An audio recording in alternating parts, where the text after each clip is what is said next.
Hello and welcome to my channel. My name is Shannon. Please hit the like button, the subscribe button, and leave a comment below today. And today I'm going to show you a book that I will be reading on December 24th. And it is this, and we will be reading it. I will be reading it to you guys. I'm going to try to do a live. So let's hope that is a cool one. All right, let's start with a prayer. It is called The Armor of God. It is in Ephesians 6, but you can look it up on any search engine. The armor of God. I put on and stand firm with the belt of truth buckled around my waist. I am safe and secure with the breastplate of righteousness guarding my heart from evil, helping me live a life that honors you. I diligently put on the gospel shoes of peace, willing to go wherever you ask of me.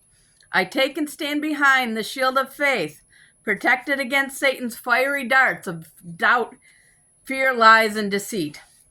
Now on my head I place the helmet of salvation, keeping my mind on you.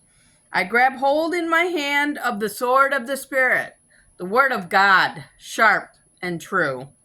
I am prepared to live today in spiritual victory in Jesus' name. Amen. All right. And today we are going to be in the book of Job, chapters 1 through 6. And it might be a little long, and I'm sorry. The book of Job, chapter 1. There was a man in the land of Uz, whose name was Job.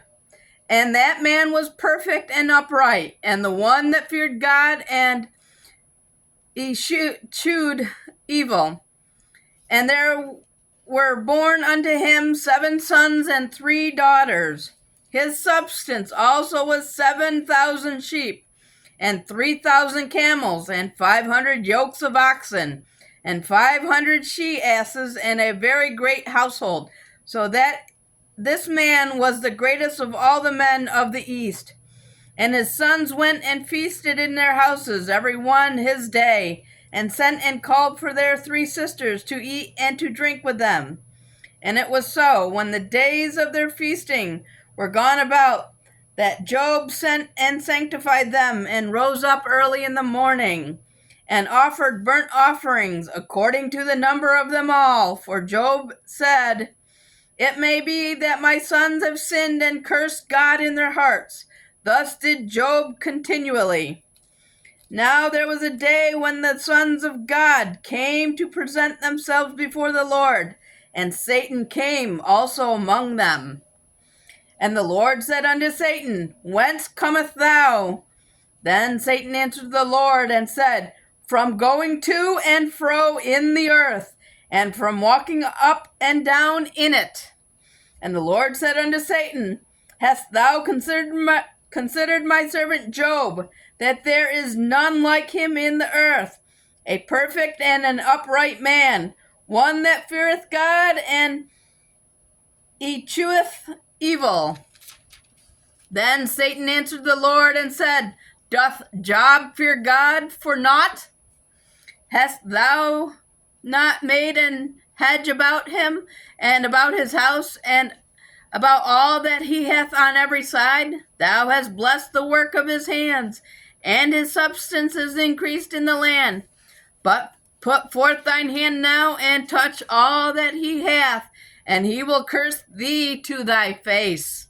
And the Lord said unto Satan, Behold, all that he hath is in thy power. Only upon himself put not forth thine hand. So Satan went forth from the presence of the Lord. And there was a day when his sons and his daughters were eating and drinking wine in their eldest brother's house. And there came a messenger unto Job, and said, The oxen were plowing, and the asses feeding beside them. And the Sabaeans fell upon them, and took them away. Yea, they have slain the servants with the edge of the sword, and I only am escaped alone to tell thee. While he was yet speaking, there came also another, and said, The fire of God is fallen from heaven, and hath burned up the sheep and the servants, and consumed them. And I only am escaped alone to tell thee. While he was yet speaking, there came also another, and said, The Chaldeans made out 3 bands, and fell upon the camels, and have carried them away, yea, and slain the servants with the edge of the sword, and I only am escaped alone to tell thee. While he was yet speaking, there came also another, and said, Thy sons and thy daughters were eating and drinking wine in their eldest brother's house. And behold, there came a great wind from the wilderness, and smote the 4 corners of the house. And it fell upon the young men, and they are dead. And I only am escaped alone to tell thee. Then Job arose and rent his mantle, and shaved his beard, and fell down upon the ground, and worshipped, and said, Naked came I out of my mother's womb, and naked shall I return there. The Lord gave, and the Lord hath taken away. Blessed be the name of the Lord. In all this Job sinned not, nor charged God foolishly. Chapter 2. Again, there was a day when the sons of God came to present themselves before the Lord, and Satan came also among them to present himself before the Lord. And the Lord said unto Satan, From whence comest thou? And Satan answered the Lord, and said, From going to and fro in the earth, and from walking up and down in it. And the Lord said unto Satan, Hast thou considered my servant Job, that there is none like him in the earth, a perfect and upright man, one that feareth God, and escheweth evil, and still he holdeth fast his integrity, although thou movest me against him, to destroy him without cause. And Satan answered the Lord, and said, Skin for skin, yea, all that a man hath will he give for his life. But put forth thine hand now, and touch his bone and his flesh, and he will curse thee to thy face. And the Lord said unto Satan, Behold, he is in thine hand, but save his life. So went Satan forth from the presence of the Lord, and smote Job with sore boils from the sole of his foot unto his crown of his head. And he took him a potsherd to scrape himself with, and he sat down among the ashes. Then said his wife unto him, Dost thou still retain thine integrity? Curse God and die. But he said unto her, Thou speakest as one of the foolish women speaking. What? Shall we receive good at the hand of God, and shall we not receive evil? In all this did not Job sin with his lips. Now when Job's 3 friends heard of all this evil that was come upon him, they came every one from his own place. Eliphaz the Temanite, and Bildad the Shunammite, and Zophar the Naamathite, for they had made an appointment together to come to mourn with him and to comfort him. And when they lifted up their eyes afar off, and knew him not, they lifted up their voice and wept. And they rent every one his mantle, and sprinkled dust upon their heads towards heaven. So they sat down with him upon the ground 7 days and 7 nights, and none spoke a word unto him, for they saw that his grief was very great. Chapter 3. After this opened Job his mouth, and cursed his day. And Job spoke and said, Let the day perish wherein I was born, and the night in which it was said, There is a man-child conceived. Let that day be darkness. Let not God regard it from above, neither let the light shine upon it. Let the darkness and the shadow of death stain it. Let a cloud dwell upon it. Let the darkness of the day terrify it. As for the night, let darkness seize upon it. Let it not be joined unto the days of the year. Let it not come unto the number of the months. Lo, let that night be solitary. Let no joyful voice come therein. Let them curse it that curse the day who are ready to rise up their morning. Let the stars of the twilight thereof be dark. Let it look for light, but have none. Neither let it see the dawning of the day, because it shut not up the doors of my mother's womb, nor hid sorrow from mine eyes. Why died I not from the womb? Why did I not give up the ghost when I came out of the belly? Why did the knees prevent me, or why did the breast that I should suck? For now should I have lain still and been quiet. I should have slept, then I had been at rest, with kings and counselors of the earth, which build desolate palaces for themselves, or with princes that had gold, who filled their houses with silver, or as a hidden untimely birth I have not been, as infants which never saw light. There the wicked cease from troubling, and there the weary be at rest. There be the prisoners rest together. They hear not the voice of the oppressor. The small and the great are there, and the servant is free from his master. Wherefore is light given to him that is in misery, and life unto the bitter in soul, which long for death, but it cometh not, and dig for it more than for hidden treasures, which rejoice exceedingly, and are glad when they can find the grave. Why is light given to a man whose way is hid, and whom God hath hedged in? For my sighing cometh before I eat, and my roarings are poured out like the waters. For the thing which I greatly feared is come upon me, and that which I was afraid of is come unto me. I was not in safety, neither had I rest, neither was I quiet, yet trouble came.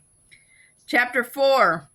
Then Eliphaz the Temanite answered and said, If we essay to commune with thee, wilt thou be grieved?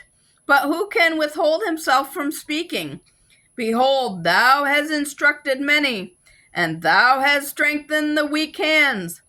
Thy words have upholded him that was falling, and thou hast strengthened the feeble knees. But now it is come upon thee, and thou faintest. It toucheth thee, and thou art troubled.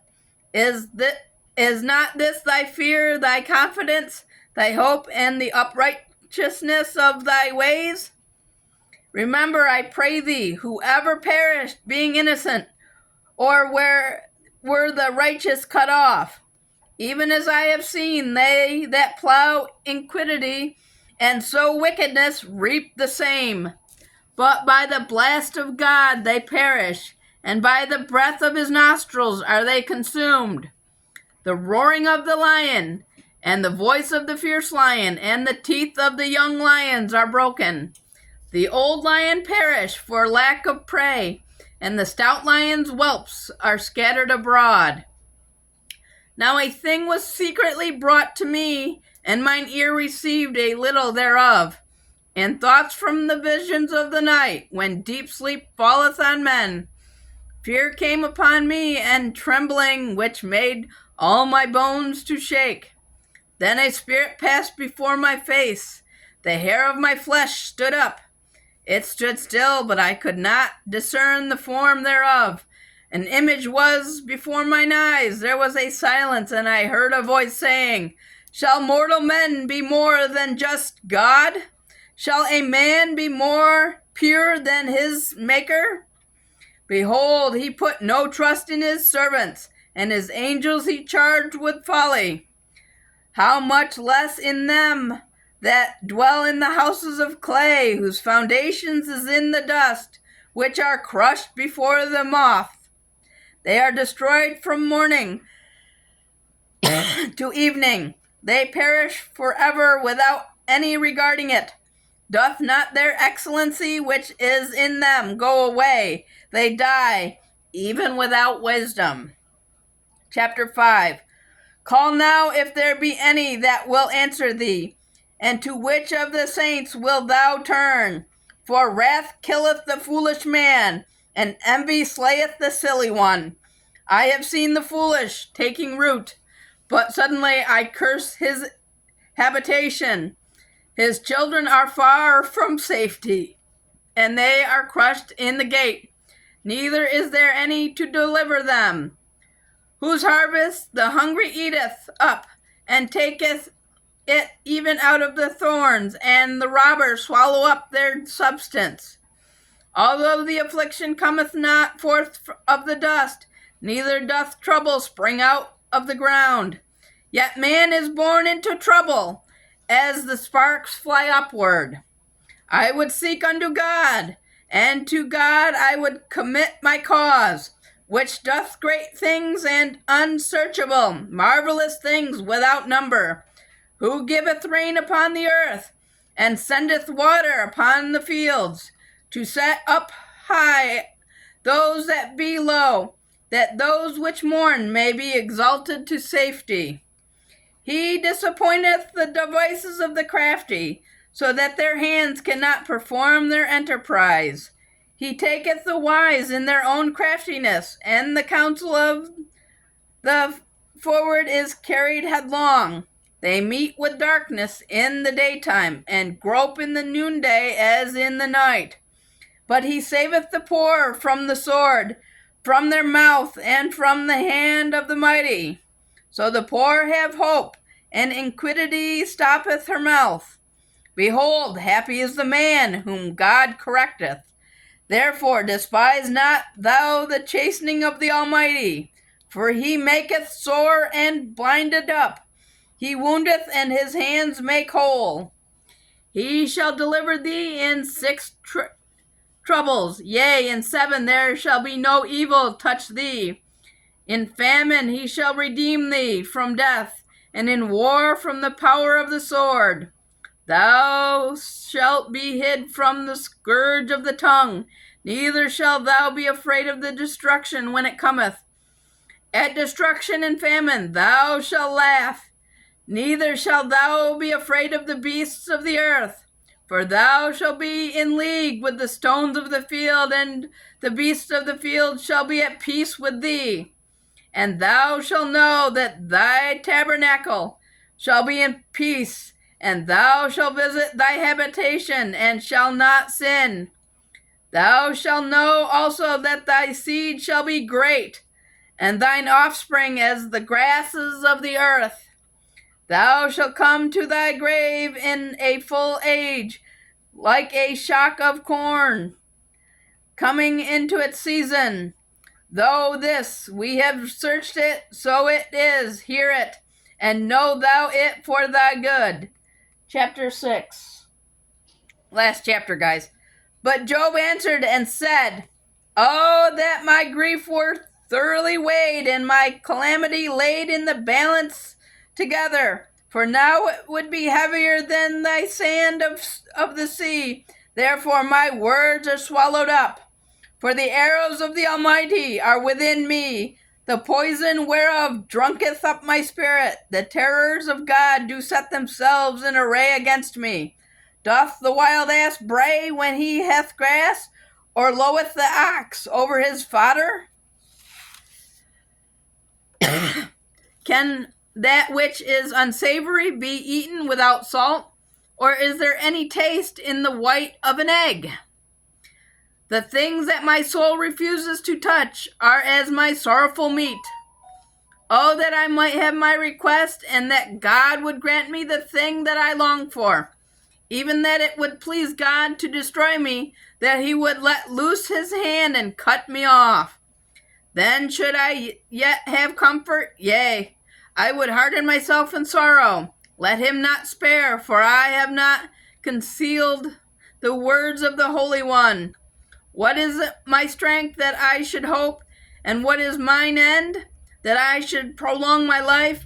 It is my strength, the strength of stones? Or is it my flesh of brass? Is it not my help in me? And is wisdom driven quite from me? To him that is afflicted, pity should be showed from his friends, But he forsaketh the fear of the Almighty. My brethren have dealt deceitfully as a brook, and as the stream of the brooks they pass away, which are the blackish by reason of the ice, and wherein the snow is hid. What time they wax warm, they vanish. When it is hot, they are consumed out of their place. The paths of their way are turned aside. They go to nothing and perish. The troops of Tema looked. The companies of Sheba waited for them. They were confounded because they had hoped. They came there and were ashamed. For now ye are nothing. Ye see my casting down and are afraid. Did I say, bring unto me, or give a reward for me of your substance, or deliver me from the enemy's hand, or redeem me from the hand of the Almighty? Teach me, and I will hold my tongue, and cause me to understand where I have erred. How forcible are the right words, but what doth your arguing reprove? Do ye imagine to reprove words and the speeches of one that is desperate, which are as wind? Yea, ye overwhelm the fatherless, and ye dig a pit for your friend. Now therefore be content, look upon me, for it is evidence unto you if I lie. Return, I pray you, let it not be iniquity. Yea, return again, my righteous is in it. Is there iniquity in my tongue? Cannot my taste discern perverse things? And that is it for the day, guys. I will see you on Tuesday. Thank you, and have a good day. And don't forget to like, share, subscribe. And I'm going to, again, be reading this book on Christmas Eve in the morning, I believe. Okay? Thank you, and have a good evening.